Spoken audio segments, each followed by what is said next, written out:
Friends, ಮಲ್ಲಿಗೆಮಾಡು ಚಾನಲ್ಗೆ ಸ್ವಾಗತ. ಇವತ್ತು ನಾವು ಪೋಟ್ಲಿ ಸಮೋಸ ಹೇಗೆ ಮಾಡೋದು ಎಂಬುದನ್ನು ನೋಡೋಣ. ಅದಕ್ಕಿಂತ ಮೊದಲು ನನ್ನ ಚಾನಲನ್ನು ಹೊಸದಾಗಿ ನೋಡ್ತಿರೋರು ಮತ್ತು ಸಬ್ಸ್ಕ್ರೈಬ್ ಮಾಡ್ತಿರೋರು ಪ್ಲೀಸ್ ಸಬ್ಸ್ಕ್ರೈಬ್ ಮಾಡಿ. ಹತ್ತಿರದಲ್ಲಿ ಬರುವಂತಹ ಬೆಲ್ ಬಟನನ್ನು ಒತ್ತಿ, ಆಗ ನಾನು ಮಾಡಿರುವಂಥ ವಿಡಿಯೋಗಳು ನೇರವಾಗಿ ನಿಮ್ಮನ್ನು ತಲುಪ್ತದೆ. ಈಗ ಪೋಟ್ಲಿ ಸಮೋಸ ಹೇಗೆ ಮಾಡೋದು ಎಂಬುದನ್ನು ನೋಡೋಣ. ಮೊದಲಿಗೆ ಒಂದು ಬೌಲ್ ತಗೊಳ್ಳಿ. ಅದಕ್ಕೆ 1 ಕಪ್ನಷ್ಟು ಮೈದಾ ಹಿಟ್ಟನ್ನು ಹಾಕ್ಕೊಳ್ತಾ ಇದ್ದೇನೆ. 1/4 ಕಪ್ ಆಯಿತು. ಇದಕ್ಕೀಗ ಸ್ವಲ್ಪ ಉಪ್ಪು ಹಾಕ್ಕೊಳ್ಬೇಕು.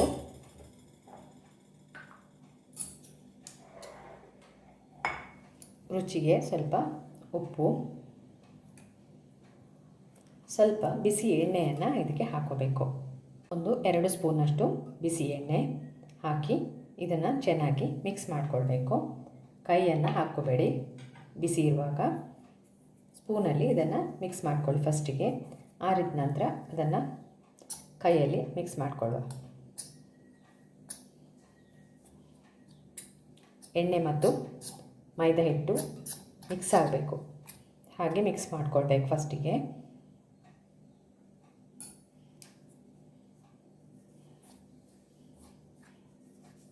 ಈ ಥರ ಮಿಕ್ಸ್ ಮಾಡ್ಕೊಳ್ಳಿ.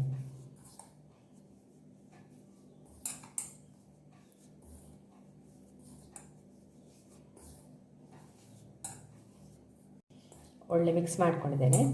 ಇದನ್ನು ಹೀಗೆ ಮಾಡುವಾಗ ಈ ಥರ ಬರಬೇಕು, ಆಗ ಮಿಕ್ಸ್ ಆಗಿದೆ ಅಂತ. ಈಗ ಇದಕ್ಕೆ ಸ್ವಲ್ಪನೇ ನೀರು ಹಾಕಿ ಕಲಿಸ್ಕೊಳ್ಳಿ.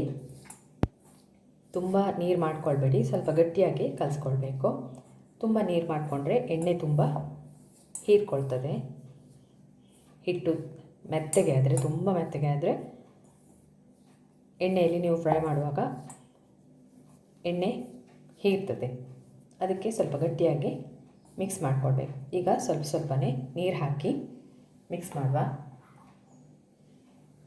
ಮೊದಲಿಗೆ ಸ್ವಲ್ಪ ಹಾಕಿ ಕಲಿಸ್ಕೊಳ್ಳಿ. ಹಿಟ್ಟನ್ನು ಮಾಡ್ಕೊಂಡಾಗಿದೆ ನೋಡಿ, ಇಷ್ಟು ಗಟ್ಟಿ ಇರಲಿ. ಇದನ್ನೊಂದು 5 ನಿಮಿಷ ಹೀಗೆ ಮುಚ್ಚಿ ಇಟ್ಬಿಡಿ. ಒಂದು ಮುಚ್ಚಳವನ್ನು ಮುಚ್ಚಿ ಇದನ್ನು ಹೀಗೆ ಬಿಟ್ಬಿಡಬೇಕು.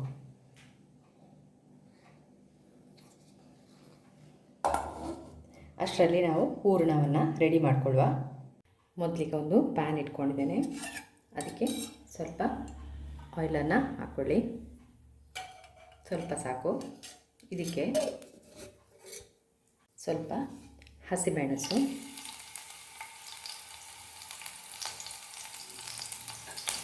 ಸ್ವಲ್ಪ ಈರುಳ್ಳಿ ಹಾಕಿ ಫ್ರೈ ಮಾಡ್ಕೊಳ್ಳಿ. ಚೆನ್ನಾಗಿ ಫ್ರೈ ಆಗಬೇಕಿದು.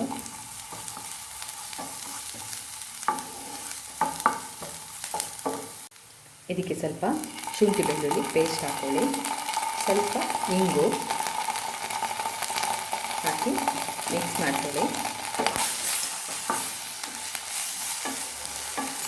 ಈರುಳ್ಳಿ ಎಲ್ಲ ಸ್ವಲ್ಪ ಕೆಂಪಗೆ ಆಗಲಿ, ಅಲ್ಲಿವರೆಗೆ ಫ್ರೈ ಮಾಡಿಕೊಳ್ಬೇಕು. ಮೆಣಸು ಕೂಡ ಸ್ವಲ್ಪ ಬಾಡಲಿ.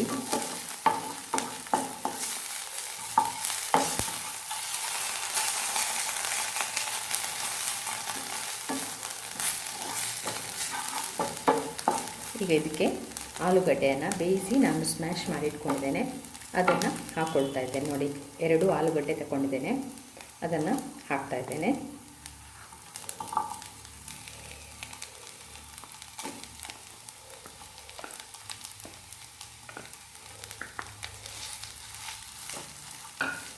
ಇದಕ್ಕೀಗ ಸ್ವಲ್ಪ ಮಸಾಲೆ ಪೌಡರನ್ನು ಹಾಕ್ಕೊಳ್ಬೇಕು. ಏನು ಹಾಕ್ಕೊಳ್ಳಿಲ್ಲ ನಾವು, ಉಪ್ಪೆಲ್ಲ. ಈಗ ಇದಕ್ಕೆ ಸ್ವಲ್ಪ ಅರಿಶಿನ ಪೌಡರ್,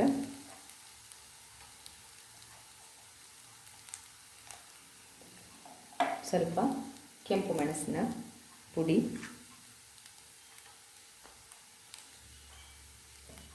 ಸ್ವಲ್ಪ ಕೊತ್ತಂಬರಿ ಬೀಜದ ಪೌಡರು, 1/4 ಸ್ಪೂನ್ ಸಾಕು.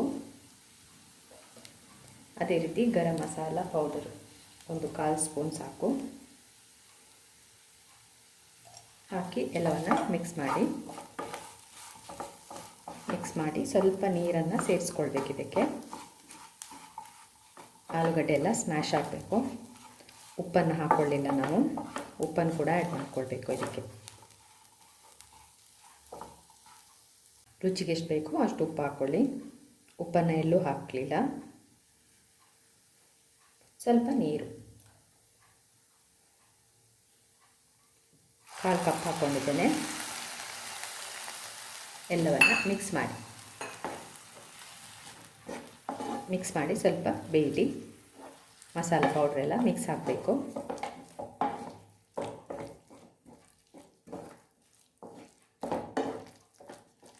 ಇದಕ್ಕೆ ಬೇಕಾದರೆ ನೀವು ಬಟಾಣಿಯನ್ನು ಸೇರಿಸ್ಕೊಳ್ಬೋದು, ಪನ್ನೀರನ್ನು ಕೂಡ ಸೇರಿಸ್ಕೊಳ್ಬೋದು. ಚೆನ್ನಾಗಾಗ್ತದೆ ನೋಡಿ. ಚೆನ್ನಾಗಾಯ್ತು. ಈಗ ಇನ್ನೂ ಸ್ವಲ್ಪ ಆರಬೇಕಿದು, ಸ್ವಲ್ಪ ಆರಲಿ. ಆಗಿದೆ. ಈಗ ಇದನ್ನೊಂದು ಪ್ಲೇಟಿಗೆ ಹಾಕಿ ತಣಿಲಿಕ್ಕೆ ಬಿಡಬೇಕು.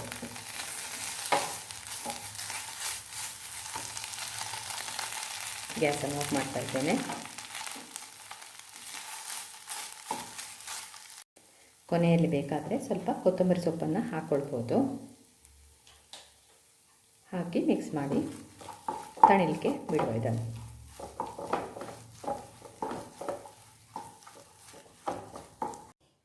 ಈಗ ನಾವು ಸಮೋಸ ಪಟ್ಟಿಯನ್ನು ಮಾಡಿಕೊಳ್ಬೇಕು ನೋಡಿ. ಇದನ್ನೊಮ್ಮೆ ಚೆನ್ನಾಗಿ ಮಿಕ್ಸ್ ಮಾಡಿ. ನೀವು ಪೂರಿ ಹೇಗೆ ಮಾಡ್ತೀರಿ ಅದೇ ಥರ ಬಾಲ್ಸ್ ಮಾಡಬೇಕು. ಬಾಲ್ ಮಾಡಿ ಇಟ್ಕೊಳ್ಳುವ. ಇಷ್ಟಿಷ್ಟು ದೊಡ್ಡ ಬೌಲ್ ಮಾಡ್ತಾಯಿದ್ದೇನೆ ನಾನು.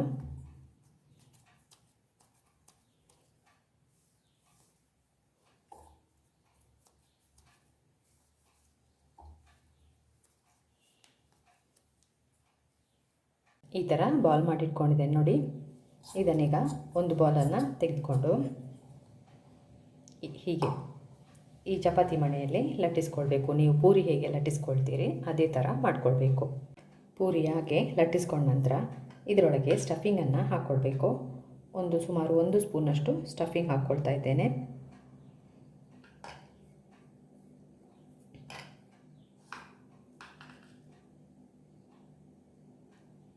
ಆಮೇಲೆ ಒಂದು ನೀರಿಂದ ಕೈಯನ್ನು ಒದ್ದೆ ಮಾಡಿ ಹೀಗೆ ಸುತ್ತಲ ಒರೆಸ್ಕೊಳ್ಳಿ.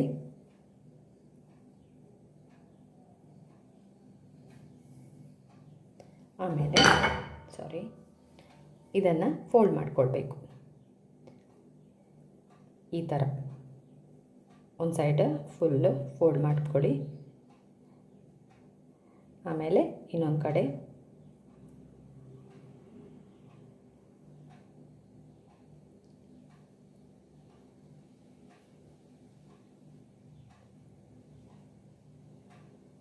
ಕೆಳಗಡೆಯಿಂದ ಹೀಗೆ ಪ್ರೆಸ್ ಮಾಡಿ.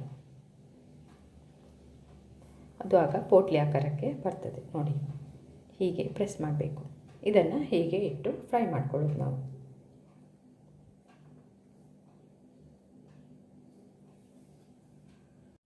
ಎಲ್ಲ ಸಮೋಸವನ್ನು ಮಾಡ್ಕೊಂಡಾಗಿದೆ. ಈಗ ಇದನ್ನು ಡೀಪ್ ಫ್ರೈ ಮಾಡ್ಕೊಳ್ಬೇಕು. ಎಣ್ಣೆ ಬಿಸಿಯಾಗಿದೆ. ಈಗ ಒಂದೊಂದೇ ಸಮೋಸವನ್ನು ಫ್ರೈ ಮಾಡ್ಕೊಳ್ಳುವ. ನಿಮ್ಮ ಬಾಣಲೆ ದೊಡ್ಡದಿದ್ದರೆ ತುಂಬ ಸಮೋಸ ಹಾಕೋಬೋದು. ಇಲ್ಲಿ ನಾನು ಒಂದೊಂದೇ ಫ್ರೈ ಮಾಡ್ತೇನೆ ನೋಡಿ. ಮೆಲ್ಲಗೆ ಹಾಕ್ಕೊಳ್ಳಿ. ಮೀಡಿಯಮ್ ಫ್ಲೇಮಲ್ಲಿ ಫ್ರೈ ಮಾಡ್ಕೊಳ್ಳಿ. ತುಂಬ ದೊಡ್ಡ ಉರಿ ಇಟ್ಕೊಳ್ಬೇಡಿ, ಕಪ್ಪಗೆ ಹಾಕ್ಬೋದು.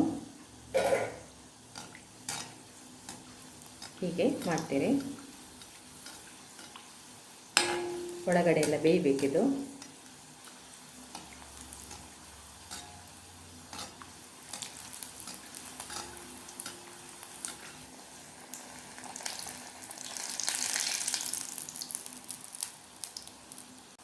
ಫ್ರೈ ಆಗಿದೆ. ಈಗ ಇದನ್ನು ತೆಗೆದುಕೊಳ್ಬೋದು. ಇನ್ನೂ ಇಟ್ಟರೆ ತುಂಬ ಬ್ರೌನ್ ಆಗ್ತದೆ. ಅದು ಎಣ್ಣೆ ಬಿಸಿ ಇರೋದ್ರಿಂದ ಇದನ್ನು ತೆಗೆದುಕೊಳ್ಳುವ. ನೋಡಿ, ಇಷ್ಟು ಸಾಕು. ಇದನ್ನೊಂದು ಪೇಪರ್ ಟವೆಲಲ್ಲಿ ಹಾಕಿಡಿ. ಇದೇ ರೀತಿ ಎಲ್ಲ ಸಮೋಸಗಳನ್ನು ಮಾಡಿಕೊಳ್ಳುವ. ಪೋಟ್ಲಿ ಸಮೋಸ ರೆಡಿಯಾಗಿದೆ. ಇದನ್ನು ಟ್ರೈ ಮಾಡಿ. ಏನಾದರೂ ಕಮೆಂಟ್ಸ್ ಇದ್ದರೆ ಅದನ್ನು ಕಮೆಂಟ್ಸ್ ಬಾಕ್ಸಲ್ಲಿ ಹಾಕಿ ವಿಡಿಯೋವನ್ನು ಶೇರ್ ಮಾಡ್ಕೊಳ್ಳಿ. Thank you. ನೋಡಿ ಇಲ್ಲಿ ಪೋಟ್ಲಿದು ಶೇಪಲ್ಲೇ ಬಂದಿದೆ. ಇದೇ ಥರ ಮಾಡಿ ಕಿಟ್ಟಿ ಪಾರ್ಟಿಗೆಲ್ಲ ಇದನ್ನು ಮಾಡ್ಕೋಬೋದು. ತುಂಬ ಸುಲಭವಾಗಿ ಮಾಡ್ಬೋದು. ಮತ್ತು ಈ ಥರ ಕಪ್ಪದ್ದು ಏನಿಲ್ಲ, ಅದು ಹೂರಣ ಸ್ವಲ್ಪ ಹೊರಗೆ ಬಂದು ಸ್ವಲ್ಪ ಫ್ರೈ ಆಗುವಾಗ ಈ ಕಲರ್ ಬಂದಿದೆ. ಇದನ್ನು ಮಾಡಿ ನೋಡಿ.